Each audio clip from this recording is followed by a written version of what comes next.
आप सभी का आम आदमी पार्टी की इस बेहद महत्वपूर्ण प्रेस वार्ता में बहुत बहुत स्वागत। In an unending quest to persecute the Aam Aadmi Party, Modi government's favorite agency has been pressed into service and has dispatched a love letter to the Aam Aadmi Party. एक अंतहीन प्रक्रिया आम Aadmi party का उत्पीड़न करने के लिए जो मोदी सरकार ने शुरू करी थी, उस अंतहीन प्रक्रिया में मोदी सरकार की सबसे पसंदीदार एजेंसी इन्फोर्समेंट डायरेक्टरेट ने आम आदमी पार्टी को एक प्रेम पत्र यानी कि लव लेटर लिखा है। हमें ये लव लेटर दिया गया ईडी द्वारा आम आदमी पार्टी के राष्ट्रीय सचिव पंकज गुप्ता जी के नाम पर। ईडी द्वारा ये नोटिस जारी किया गया है। ये नोटिस ईडी ने 10 तारीख को हस्ताक्षर करके भेजा, 10 सितंबर 2021 को। Prevention of money laundering act 2002 के किसी धारा के तहत एक असिस्टेंट डायरेक्टर, ईडी ने इस पे अपने खुद हस्ताक्षर करे हैं, राजा राम मीना है उन असिस्टेंट डायरेक्टर का नाम, और उन्होंने 10 सितंबर को ये साइन कर डिस्पैच करा नोटिस, और हमारे राष्ट्रीय सचिव पंकज गुप्ता जी को 22 सितंबर 2021 को सुबह 11:30 बजे ईडी के कार्यालय पे आने को और अपना बयान दर्ज कराने को नोटिस दिया गया है। मैं भारतीय जनता पार्टी के साथियों को कहना चाहता हूं कि ये जो आपका प्रिंसिपल है, आपकी नीति है कि अगर आप एक अपने विरोधी राजनीतिक दल को इलेक्टोरली असैसिनेट नहीं कर पाते तो आप उसका कैरेक्टर असैसिनेशन करते हैं। आप जब चुनावों में हमें हरा नहीं पाते, आप जब आम आदमी पार्टी की राजनीतिक हत्या नहीं कर पाते, तो आप हमारे किरदार की हत्या यानी कि हमारा कैरेक्टर असैसिनेशन करने के लिए हम पर ये हमले कर रहे हो। ये प्रिंसिपल, ये जो आपकी नीति है, ये चलने वाली नहीं है। ये क्यों चलने वाली नहीं है ये मैं बताऊंगा, लेकिन एक बात स्पष्ट है कि आम आदमी पार्टी के बढ़ते ग्राफ को देख और हमारे नेता अरविंद केजरीवाल जी की लोकप्रियता को देख भारतीय जनता पार्टी और प्रधानमंत्री नरेंद्र मोदी जी इतना डर गए हैं, इतना बौखला गए हैं कि आज उन्होंने अपनी सारी एजेंसियों के घोड़े खोल दिए हैं और सबको कहा है आम आदमी पार्टी के नेताओं को बर्बाद करो। खास करके आने वाले पंजाब, उत्तराखंड और गोवा के चुनाव और अगले साल के अंत में गुजरात के चुनाव के मद्देनजर एक बौखलाई हुई भाजपा ने अपनी सारी एजेंसियों के घोड़े खोलकर अरविंद केजरीवाल जी और उनकी आम आदमी पार्टी को परसिक्यूट करने के लिए, उनका उत्पीड़न करने के लिए यह पूरी कवायद रची है। मैं भारतीय जनता पार्टी के साथियों को कहना चाहूंगा कि अब आप लोग इन्फोर्समेंट डायरेक्टरेट का जो दफ्तर है उसे लोकनायक भवन खान मार्केट से शिफ्ट करके यहीं इसी सड़क पे दीनदयाल उपाध्याय मार्ग पे एक कमरा दिलवा दीजिए, ताकि भाजपा का मुख्यालय भी पास में होगा। ईडी के डायरेक्टर, ईडी के असिस्टेंट डायरेक्टर को आने जाने में, आदेश लेने में ज़्यादा समय भी नहीं लगेगा, उनके लिए बहुत सुविधा हो जाएगी। ये मैं इसलिए कह रहा हूं क्योंकि इन्फोर्समेंट डायरेक्टरेट बीजेपी की फ्रंटल ऑर्गेनाइजेशन की तरह काम कर रहा है। इन्फोर्समेंट डायरेक्टरेट बीजेपी के प्रकोष्ठ की तरह काम कर रहा है, और कोई बड़ी बात नहीं कि आज से कुछ महीने बाद आप देखें कि भाजपा ईडी प्रकोष्ठ का अध्यक्ष नियुक्त करे, ईडी प्रकोष्ठ का महासचिव नियुक्त करे, ईडी प्रकोष्ठ का खजांची कोषाध्यक्ष नियुक्त करे, ईडी प्रकोष्ठ के जॉइंट सेक्रेटरी नियुक्त करे, ईडी प्रकोष्ठ का प्रवक्ता नियुक्त करे। भाजपा इस हद तक भी जा सकती है, क्योंकि अब ये जो एजेंसियां हैं ये सिर्फ और सिर्फ पॉलिटिकल रिवेंज सीकिंग डिपार्टमेंट्स बन गए हैं। इन्फोर्समेंट डायरेक्टरेट आज एक पॉलिटिकल रिवेंज सीकिंग डिपार्टमेंट है। और जैसे ही चुनाव पास आते हैं, जैसे ही चुनावों में नजर आता है, ओपिनियन पोल्स दिखाते हैं कि आम आदमी पार्टी का ग्राफ बढ़ता जा रहा है, अरविंद केजरीवाल जी की लोकप्रियता बढ़ती जा रही है और कांग्रेस पार्टी का, भाजपा का ग्राफ गिरता जा रहा है, तो ये सारी एजेंसियों को मैदान में उतार दिया जाता है। All these agencies, the likes of enforcement directorate, are pressed into service to seek political revenge and character assassinate the Aam Aadmi party and Arvind Kejriwal. मैं भाजपा के आज तक के आम आदमी पार्टी को परेशान और आम आदमी पार्टी का उत्पीड़न करने की कोशिशों के बारे में बताने से पहले संक्षेप में यह जरूर कहना चाहूंगा कि चाहे उत्तराखंड हो, चाहे गुजरात हो, इन दोनों राज्यों में जो राजनीतिक भूचाल आया उसका सबसे ज्यादा श्रेय किसी को जाता है, सबसे बड़ी जिम्मेदारी किसी की है तो वो आम आदमी पार्टी की है। हम लोगों ने, हमारे नेताओं ने, दिल्ली के उप मुख्यमंत्री मनीष सिसोदिया जी ने जब त्रिवेंद्र सिंह रावत से पूछे कि 5 काम गिनवाओ अपनी सरकार के, तो 5 काम गिनवाने से पहले त्रिवेंद्र सिंह रावत को इस्तीफा देना पड़ा। जो नए मुख्यमंत्री आए उनको हमारे कर्नल अजय कोटियाल, हमारे कद्दावर नेता उत्तराखंड ने जब चुनौती दी कि आओ गंगोत्री के उपचुनाव में मैं तुम्हारा सामना करूंगा, मैं तुमसे मैदान में युद्ध करूंगा, तो वो मुख्यमंत्री भी भाग खड़ा हुआ, इनको दूसरा मुख्यमंत्री भी बदलना पड़ा। गुजरात में जब से आम आदमी पार्टी का ग्राफ बढ़ना शुरू हुआ, सूरत में 27 सीटें आई, ईशुदन गदवी जैसे बड़े बड़े नेताओं ने हमारी पार्टी ज्वाइन करी, बड़ी बड़ी रैलियां आम आदमी पार्टी ने निकाली, भाजपा हिल गई और भाजपा को नजर आया कि कांग्रेस जैसा सुविधाजनक विपक्ष, कांग्रेस जैसी मरी हुई विपक्षी पार्टी को तो हम आराम से हरा देते थे, लेकिन ये झाड़ू वाले, आम आदमी पार्टी वाले, अरविंद केजरीवाल के लोग जब से हमें राजनीतिक मैदान में चुनौतियां दे रहे हैं, हमारी हालत पतली हो गई। और इसी के चलते भाजपा ने अपने मुख्यमंत्री बदलने ऐसे शुरू करे जैसे आप और हम अपनी कमीज बदलते हैं। जितना समय हम अपनी कमीज बदलने में लगाते हैं, उतना समय भाजपा ने अपना मुख्यमंत्री बदलने में लगवाया, क्योंकि आम आदमी पार्टी ने सिद्ध किया कि ये 0 वर्क चीफ मिनिस्टर्स जो हैं, इन्हें अब जाना होगा। और ये सिर्फ कोई राजनीतिक लफबाजी नहीं है, ओपिनियन पोल्स ये दिखा रहे हैं कि आम आदमी पार्टी का गुजरात, उत्तराखंड, पंजाब, गोवा में ग्राफ बढ़ रहा है।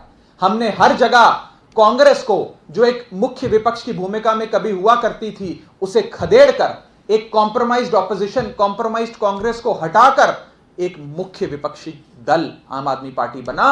और भाजपा को यह पता लगा कि जमीन पे, ग्राउंड पे विपक्ष जब खड़ा हो जाता है, मजबूत हो जाता है, तो कैसे 0 वर्क चीफ मिनिस्टर्स को इस्तीफा देना पड़ता है। मैं आपको यह बताऊं कि एक सीरीज ऑफ विच हंट्स आम आदमी पार्टी के खिलाफ भाजपा ने बीते कई महीनों से, सालों से चलाई।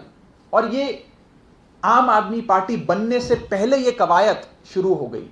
अरविंद केजरीवाल जी को टारगेट करने की यह कवायद भाजपा ने अन्ना हजारे साहब के Lokpal movement, India against corruption से शुरू करी। जब सबसे पहला नोटिस हमें मिनिस्ट्री ऑफ होम अफेयर्स ने भेजा अन्ना आंदोलन की फॉरेन फंडिंग जांच करने के लिए, 2012 में एमएचए ने पहला नोटिस भेजा हमें कि एफसीआरए एक्ट के कानून की धज्जियां इंडिया अगेंस्ट करप्शन ने उड़ाई, आप अपने खाते हमें दो, हम आपके खाते देखना चाहते हैं। अरविंद केजरीवाल जी को और न जाने कितने साथियों को नोटिस गए। उसके बाद जांच हुई। जांच के बाद उसी मिनिस्ट्री ऑफ होम अफेयर्स ने हलफनामा दर्ज करके हाई कोर्ट में कहा कि इनके खाते पाक साफ हैं, एक रत्ती भर एक नए पैसे की भी कोई गड़बड़ी नहीं मिली। उसके बाद हमें 2013 में नोटिस आया, 2014 में असेसमेंट हुई, 2015 में इनकम टैक्स का नोटिस आया, 2016 में इनकम टैक्स इन्वेस्टिगेशन का नोटिस आया, 2017 में इलेक्शन कमीशन का नोटिस आया, 18, 19, 20 हर वित्तीय वर्ष में भाजपा के लोगों ने हमें ईडी हो, इनकम टैक्स हो या दिल्ली पुलिस हो, सीबीआई हो, इलेक्शन कमीशन हो, सारी एजेंसियों से नोटिस भिजवाए। आपको याद होगा कि सीबीआई ने माननीय मुख्यमंत्री अरविंद केजरीवाल जी के कार्यालय पर भी रेड करी। दिल्ली पुलिस मुख्यमंत्री जी के बेडरूम तक जाकर तहकीकात करती है और आज तक इन मामलों में एक रत्ती की भी गड़बड़ी ना दिल्ली पुलिस को मिली ना सीबीआई को मिली। हमारे उप मुख्यमंत्री मनीष सिसोदिया जी के घर पे सीबीआई ने 2 बार दस्तक दी, 6-6 घंटे बैठे, आज तक चार्जशीट तक फाइल नहीं कर पाए, क्लोजर रिपोर्ट फाइल करनी पड़ रही है सीबीआई को। हमारे 21 विधायकों को इलेक्शन कमीशन ने भाजपा के कहने पे डिस्क्वालीफाई कर दिया। हमने जब उसे हाई कोर्ट में चैलेंज किया तो इलेक्शन कमीशन को और भाजपा को मुंह की खानी पड़ी और वो डिस्क्वालिफिकेशन सेट असाइड करी गई। इसी के साथ साथ हमारे 2 दर्जन विधायकों को गिरफ्तार किया गया पिछले 5 साल के विधानसभा के कार्यकाल में, 2 दर्जन विधायकों को, और सारे मामलों में हमारे विधायक कोर्ट द्वारा बाइज्जत बरी हुए और दिल्ली पुलिस को डांट, फटकार और कोर्ट की लताड़ खानी पड़ी। यह सच्चाई है। और इनकी उत्पीड़न की जो प्रक्रिया थी उसमें 2018 में आपको जान के चंबा होगा, 2018 में इन लोगों ने, सितंबर 2018 में इलेक्शन कमीशन ने आम आदमी पार्टी को यह नोटिस तक दे डाला कि आपने कोई फॉरेन फंडिंग ली है जिसके चलते हम आपकी पॉलिटिकल पार्टी की रजिस्ट्रेशन तक कैंसिल करना चाहते हैं। आपको शोकॉज नोटिस दिया जाता है, आप बताएं कि आपकी पार्टी की रजिस्ट्रेशन क्यों नहीं कैंसिल की जाए। इस हद तक भाजपा गिर गई और वो दृश्य किसी से छुपे नहीं थे। जब आम आदमी पार्टी के नेताओं, आम आदमी पार्टी के ऑफिस बेरर्स को तो इन लोगों ने नोटिस भेजे, समन किए, यहां तक कि हमारे विधायक सोमनाथ भारती के कुत्ते तक को दिल्ली पुलिस पकड़ कर ले गई, उससे भी पूछताछ करी। ये इनके हालत है, बीजेपी वालों की ये मानसिकता है कि सोमनाथ भारती के कुत्ते तक को इन लोगों ने गिरफ्तार किया उत्पीड़न करने के लिए, कुछ नहीं छोड़ा।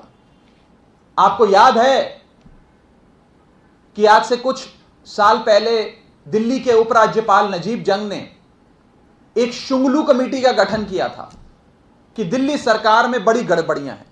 दिल्ली सरकार की सारी फाइलें, 450 फाइलें उस शुंगलू कमेटी को सौंप दी और कहा यह शुंगलू कमेटी अब ये केजरीवाल सरकार के सारे सालों के कार्यकाल की जांच करेगी और ये 450 फाइलें पढ़ के पूरी रिपोर्ट बनाकर देगी।